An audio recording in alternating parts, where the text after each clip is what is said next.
Hi, welcome to the Executive Insights podcast brought to you by AWS.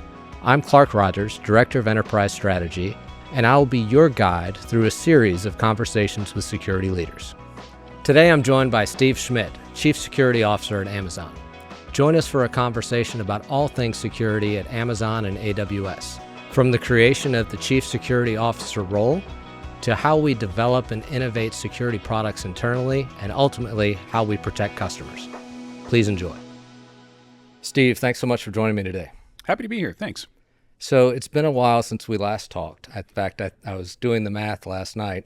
It's about 4 years ago. Wow. You and I were on a remote interview, and you were in a different role, right? So you were the Chief Information Security Officer at AWS. Mm-hmm.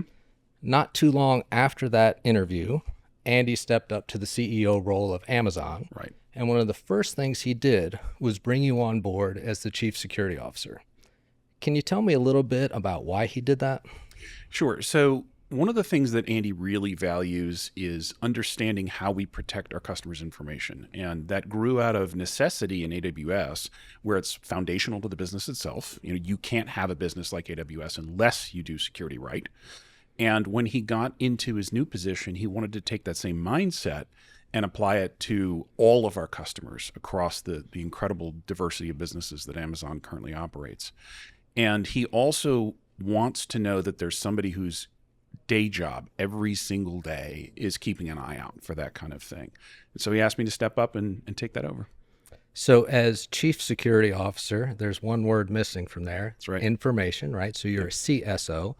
We've had a couple customer interviews where they have also, quote unquote, dropped the I. Right. Can you tell me a little bit about why it's important to be the Chief Security Officer, not call out information specifically? So when you look at the protection of information, which is the real currency of our realm, it is something that certainly has the logical component that people are used to with the CISO job.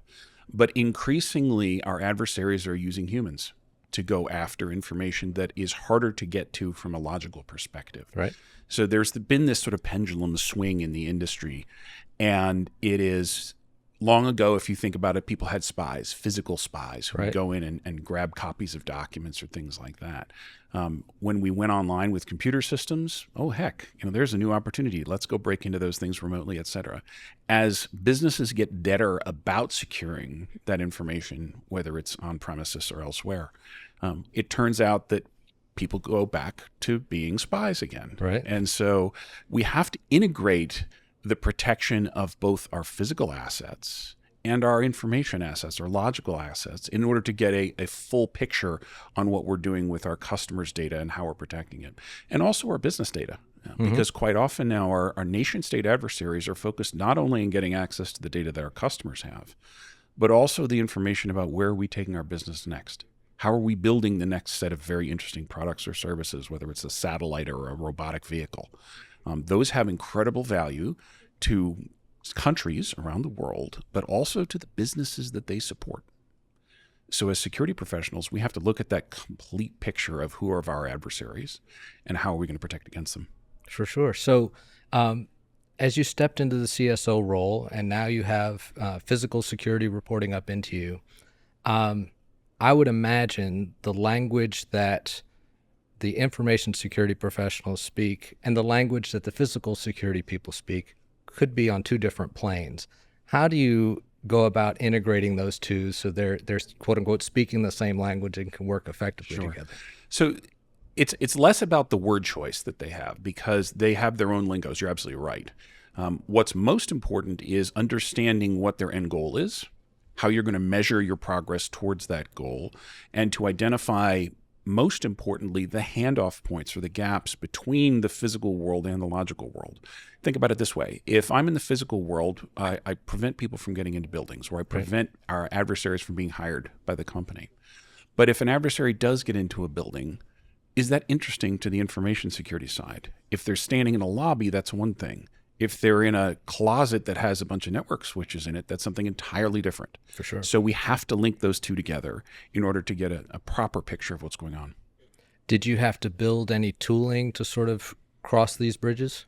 Yeah, it's both a combination of tooling and processes that we had to put together. So tooling is a constant evolution. We're always getting better, in theory, at finding ways to collect, analyze, and use data.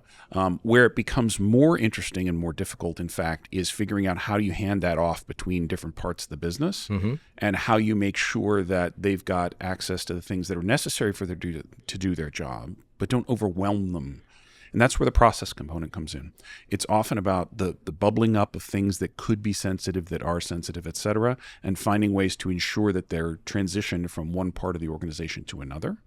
And that really takes highly calibrated people. It takes humans who know that, okay, this may be innocuous seeming in its own right, but when combined with this other thing that we saw, it's really interesting. And unfortunately, there is no system yet that can do that. Maybe with some AI training down the future, we'll be able to get there, but it's just not there at the moment.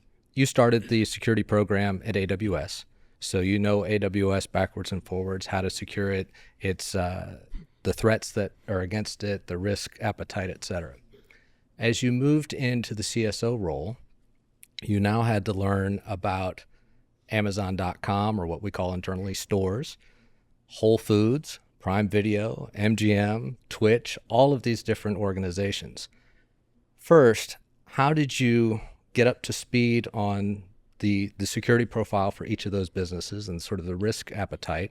And then how did you sort of bring it all together so that you felt comfortable that the risk profile for Whole Foods is appropriate, the one for AWS is also appropriate for AWS? How did you sort of figure all that out?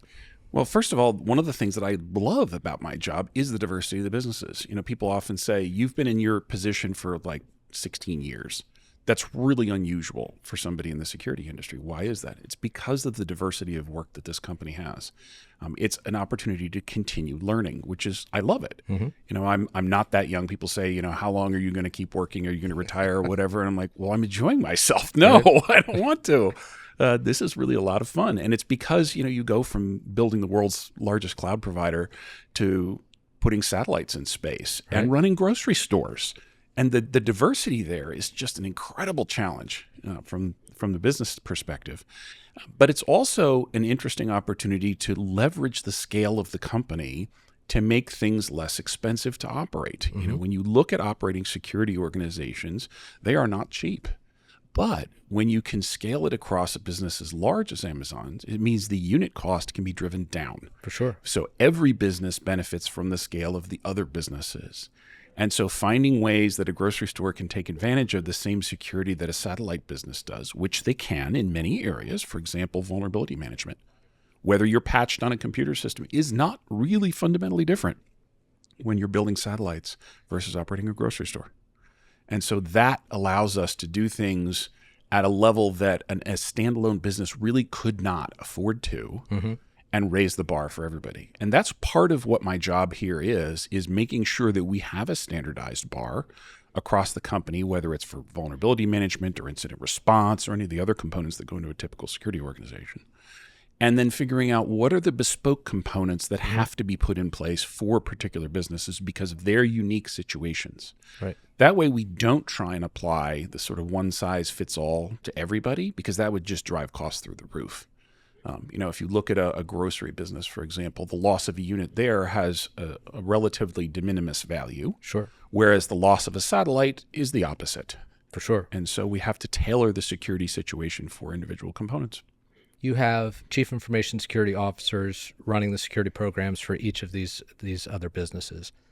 How do you hold them accountable to run their security business? So one of the things that Amazon focuses on a lot across the company is the idea of a single threaded owner. So somebody whose job it is just to focus on one component of something. And in security, that's why we have a CISO for each individual business, is because of two things. One is I want somebody who every day just focuses on that, whether it's Amy Herzog, who's in the devices and Kuiper space, or whether it's Chris Betts, who's looking after AWS. But at the same time, I use common measurements across all of those things. For example, I look at a vulnerability management monthly business review, which encompasses the entire company. Got it. And it uses the same numbers, the same methodologies, the same presentation methods, et cetera. So we get a common view that's consistent across every one of those businesses. And it allows us to do two things. One is to make sure that we're meeting the bar that we require. And the second is to ensure that we're applying the visibility that we want in every corner of the business. Because quite often where people have problems is they think, oh, this is not an important thing. This is a small piece, et cetera. And that's where the bad guy gets in and we all get bitten. So by giving that sort of 10,000-foot oversight on everything, we make sure that we're doing the things that we need to in every part of the company. And then you have centralized systems under the Amazon Security or AMSEC umbrella that everyone can take advantage of? Right. So there are a lot of things that are fundamentally the same across all of our businesses. The way that you collect certain kinds of data, the way that you analyze that data or report on it. And rather than making every individual business do the same thing over and over and over, we decided to move them into one spot. That allowed us to save on things like developer time. So if you think about running a large scale, we'll go back to vulnerability management, collection engine for that, you've got to have on-call engineers. If you've ever run an on-call organization, which you have, you figure to have one person on call, you've got to have approximately 7 people. Yes. In order to do that effectively to accommodate leave and vacations and everything else. We want people to take vacations. That's right. And so by spreading that across a bunch of different businesses from one place, it means that we do so more effectively because we get better tooling centrally and at a lower cost. What practices have you either developed or followed to report the status of security across all these disparate businesses to the Amazon board? The Amazon board, first of all, is really interesting. There are very few boards that have the technical acumen across the population that Amazon's board does. But also Amazon chose several years ago to create a security subcommittee. So unlike a lot of places where security may report to in the audit committee, for example, there's a dedicated group of people whose job it is just to look at security on the Amazon board. That's great. And it also means there's a lot of scrutiny on us in the process. So we've had to build a reporting mechanism which evolves over time. Because of two reasons. One is because we get better at doing our job and reporting. And two is the board becomes even better informed over time. They ask more pointy questions and want to know more specific details about niches in the business. We generally find that it's important to report up to them on specific components of the business every single time we talk. Are we meeting our security bar in certain places? Additionally, they have things that they're really interested in. Tell us about, this particular part of the business, or this thing we're getting into we think has a lot of risk. So give us a rundown on blah, blah, blah. And that allows us to have a consistent component, a variable component that's based on their interest. And then we decide to put in something called current events at the end, where we take all of the stuff that you've seen in the news, we distill it down to things that we think have particular lessons or points for us, and present that to the board as an informative component at the end. Here is something that happened out in the industry. Here is why we were not affected. Here is the investment that led to us not being affected. And I think that has tremendous value for the board. Number one, they understand that we're in a good place. But number two, it helps inform investment decisions down the road. So when we can come forward and say, we invested in multi-factor authentication, 8 years ago, 10 years ago, and that prevented this particular threat actor who got into this other large company from affecting us, they say, okay, great. What are the other investments we should be planning now that will help us in 10 years continue to avoid problems? What recommendations would you give to your CISO peers or CSO peers who are reporting to their boards to really help sort of drive their points home, speak the language of the board, et cetera? So the number one thing that I've heard from board members about why they like the way that we do things is we're very careful to avoid jargon. A lot of people in the CISO roles are technical and they want to report on things in ways that the bits and the bytes exactly are reflective of the way they think about it. But we've got to remember the board is the customer here. So when we're presenting to them, we have to speak their language, and we have to find ways to explain things in context that make sense to that particular board. So number one is find a consistent reporting mechanism rather than varying it each time, because that makes it harder for someone to grok it, basically. Number two is figure out what are the really 2 or 3 super important metrics that you want to get across. in there every single time. Don't drown people in metrics. For example, we always report on vulnerability management. It is the single most important fundamental security control that we operate, and I think anybody operates. And then figure out what are those things that are interesting add-ons at the end, which help you develop the should we invest in. So make that intentional separation between components of the reporting process. As a security leader, you have lots of choices about what tools you purchase versus what tools you need to build. Oftentimes that comes down to scale, right? So the commercial off-the-shelf software may or may not scale to Amazon scale, and you need to build something yourself. Over the last year, we've talked publicly about tools like MadPot and Mithra and Sonaris. As the CSO, how do you make the pitch to get the dollars to actually put the engineering resources behind tools like that? And I imagine many other tools that we haven't talked about. How do you make the pitch to say this is worthy of your investment and here's the value that we're going to get out of these? We will purchase tools when they're a commodity item. So, for example, endpoint detection and response. Right. We buy that as opposed to build it ourselves.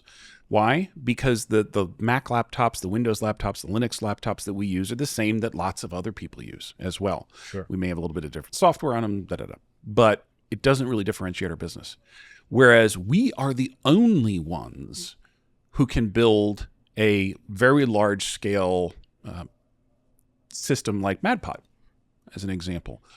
Where we can build something that nobody else can is where we tend to invest.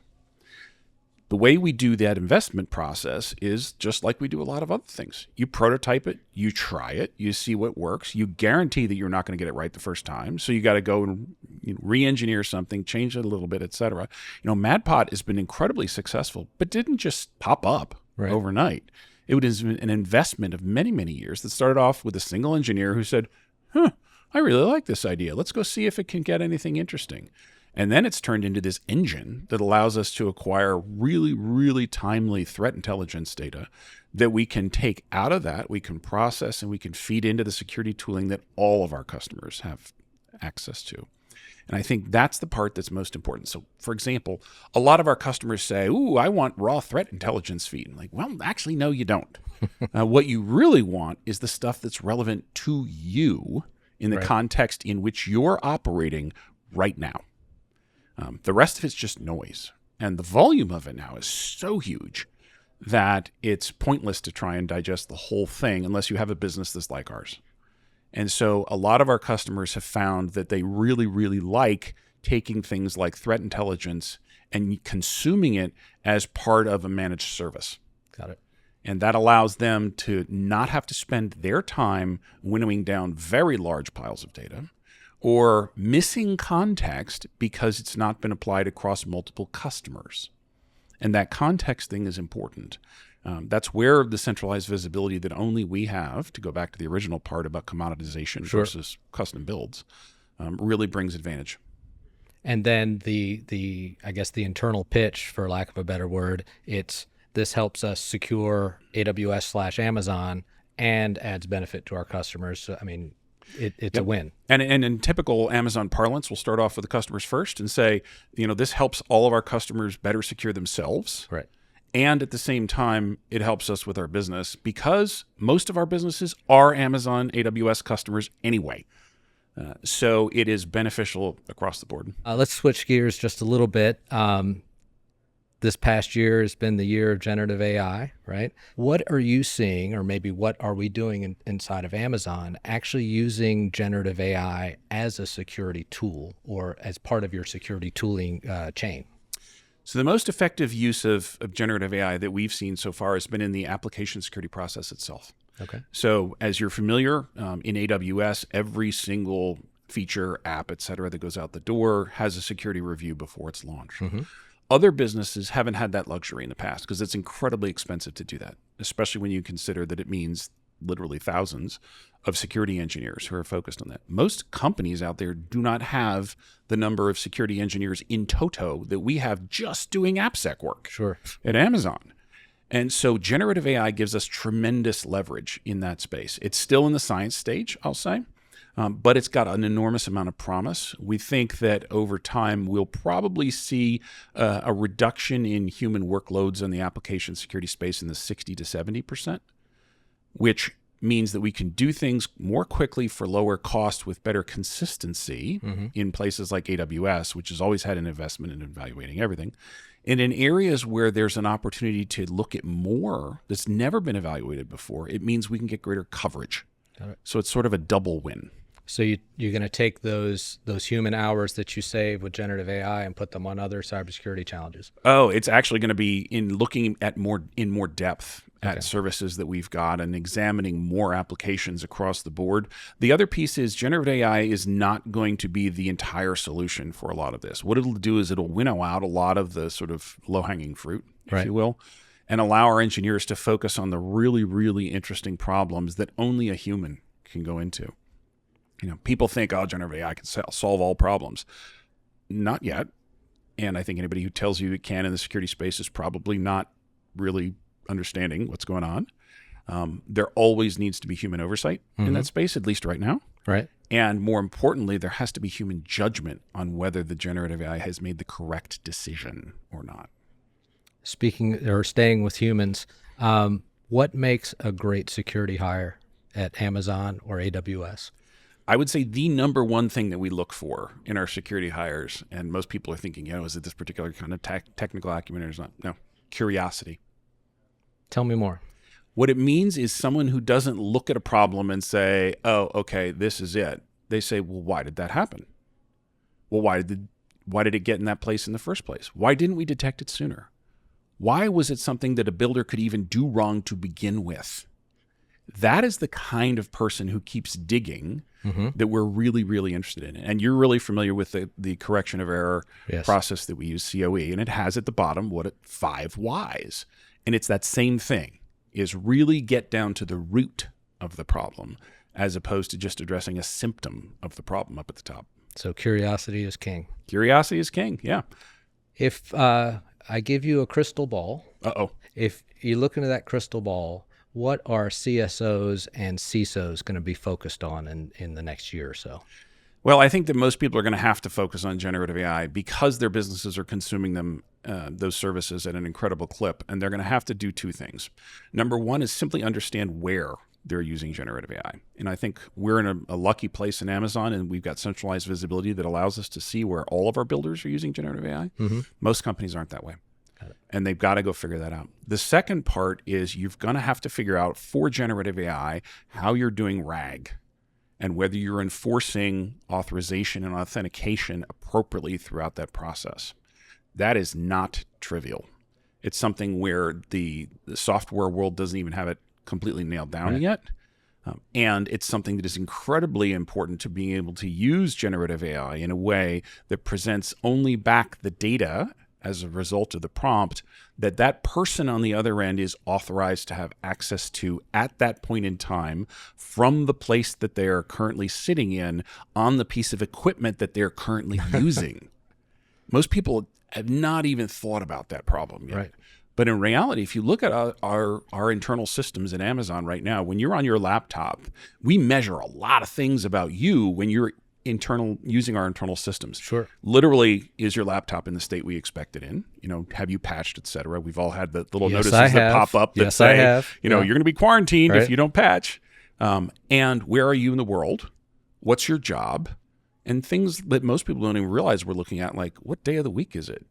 And is this an hour that you normally access, or are you coming from an unusual place? And those sorts of things. Is this normal for Clark? That's right. Is this normal for Clark, and is this normal for a person in Clark's job? Got it. And those controls simply don't exist in most places. That's why implementation of guardrails is so important. I don't care what system you use to do it. You just have to have guardrails in place, and those guardrails have to constantly evolve. As the threat landscape evolves around you, as the science of generative AI changes, and as your business determines more and more what is acceptable use of the data that they're feeding into a generative AI system. That's fantastic and great advice. We'll see if your predictions come true. Steve, you're the chief security officer for all of Amazon. It's a high stress job to to say the least. What do you do to keep not only yourself sane, right, and sort of blow off steam, just stay current with the world, sort of tune in, tune out, and then how do you also make sure that your leaders are doing the same thing and taking care of themselves? Yep. So the first thing that I focus on with all of our leaders, whether they're new or tenured at the company, is how are you doing something to separate yourself from the job? Our jobs are incredibly high stress. They're something which are effectively never off. Right. So having a way to hand off responsibility between people formally and saying, all right, Clark, for the next 6 days, you're on vacation. I don't want to hear from you. I don't want you online. And our people are incredibly dedicated. There have been places where literally I've had to threaten to turn off people's computers because like, you're supposed to be on vacation. Stop emailing me. I appreciate your dedication, but the problem is you're going to burn out. And these are marathons. These are not sprints. And so building that mechanism is super important. The second thing is having something that allows you to do something that's value to you individually. Some people are musicians, some people climb mountains, some people go fishing. I personally am a volunteer firefighter and paramedic. Oh, wow. It is something that for me is sort of the exact opposite of my day job. So we're human beings. We like interacting with people. I'm talking to you here face to face. Yay, not on video. Right. That's awesome. But my day job is two things that are very different from that. One is most of what I do in my day job only has effect 3, 5, 10 years down the road. Right. So it's not an immediate reward. The second is it's all computers with some people thrown in. And those people I can't even see or touch. So with the fun part of my life, the firefighter paramedic side of things, if I do my individual job well, I can help a person who I can reach out and touch have a better day. And that gives me that immediate feedback that I crave as a human being. And two, it's very physical as opposed to something that's purely logical. Different kind of stress, but probably a healthier one maybe. It is. And the irony is that there have been a bunch of studies there that people who have been in the fire service for a long time actually have their pulse rate go down when the sirens are on because it's their happy place and they're enjoying it. And let's face it, who doesn't like going down a road with sirens and lights on the truck? That's right. It's a lot of fun. That's awesome. And I would imagine, I'd love to hear more, as CSO, you are faced with decisions and very critical decisions every day. Are you a higher ranked or a lower ranked paramedic or firefighter, meaning somebody else is making the tough decisions and you're just focusing on your day? Ironically, I'm actually an assistant chief in the organization. So success but follows that's more about leadership skills than it is about technical acumen in the other spaces. But I've been doing it for 38 years. Oh, that's fantastic. So I've built up a little experience. Great. Well, Steve, thanks so much for joining me today. Thank you. It's been great to be here.